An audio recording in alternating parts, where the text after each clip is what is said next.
I think there's something wrong with us, like as a society. For the past few months now, there's been a surge of new anime ranging from extremely good to weird to, oh, well that can't be legal. So sometimes you just want something normal, you know, like... They say 7 out of 10 high school relationships fall apart within a year. Despite that, people get swept up in love. What if it did happen for me? Wait, so what you're telling me is that in all this time I've been watching anime with perfectly good heroines that lost and became someone saw the issue and got to work on this masterpiece of an anime? Hold on, and what you're implying is this anime is actually just a pretty vanilla romance anime with high production value and a single side character as the main character? Wait, and what you're saying is that they did all of this totally behind my back? Finally, there's an anime that generously takes all the leftovers. And I know you know what I mean, because you've watched Masamune's Revenge, you've watched bottom tier character Tomozaki, you've watched Fuka, you've watched Shakugan no Shana, you've watched Rent-A-Girlfriend. So it's refreshing to see an anime that flips this concept on its head. It uses pre-established cliches and doesn't go off the rails by trying to be anything exceedingly special. It's not boring, it's just more on the regular and reasonable side of things, which is what we desperately need. Because, wow, these are... like, I mean, come on, they must be tough times. But seriously though, Too Many Losing Heroines is such a breath of fresh air that I had to make a video on it, because I missed my chance the first time. And I'll tell you what I mean by that in a minute. But before that... Too Many Losing Heroines is a story centered around this guy that tries to stay in the background of things, but then ends up unintentionally getting dragged into a rom-com with someone who was already in a rom-com but was the losing heroine. Do you see what they did there? He enjoys reading books and takes pride in being able to find out which school water fountain is the best to drink from at which points in the day.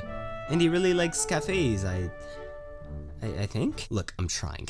The main character of this anime really is unironically just your regular dude, and he's totally okay with that. He's nothing special, which makes him better than a lot of protagonists, because being boring is still better than being a self-insert. He's not selfless or trying to be the hero in every situation. He's just living his background character life, and he's really good at this. I mean, I don't even know his name. This anime loves wearing its cliches on its sleeves, but the reason why it's still good is because of where the cliches are.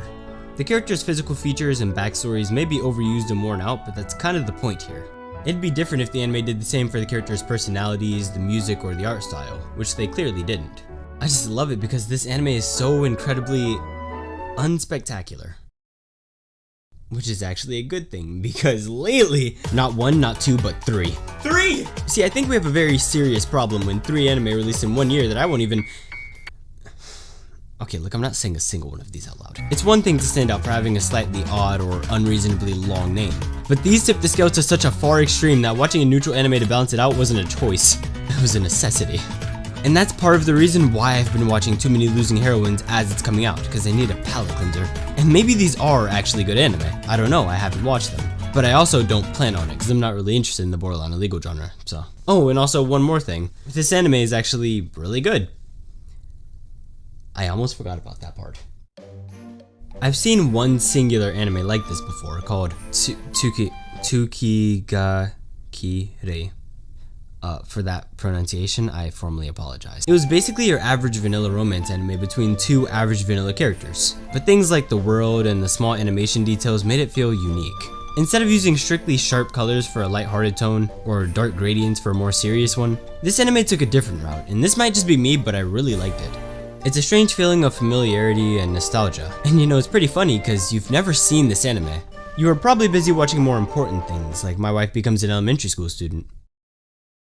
Guys, I think we should talk to someone. This is how I felt while watching Too Many Losing Heroines. The small animation additions, the wacky camera angles, and the colors all merging, on top of the beautiful soundtrack, really sold the idea of the school actually being a functional place, and these characters just being students that go to it. I like the green hue a lot of this anime had. I liked the over-exaggerated voice acting in the subbed and dubbed versions, and what I really liked was the pacing. This anime doesn't let misunderstandings sit for too long and actually moves through the basic cliches of other anime relatively fast. It's still being released, so I don't know if it'll actually do anything with this extra runtime, but so far it's been a very comforting anime to watch. It's like I said earlier, Too Many Losing Heroines is good. Alright, now that that's over, I can finally go back to watching Incest Family.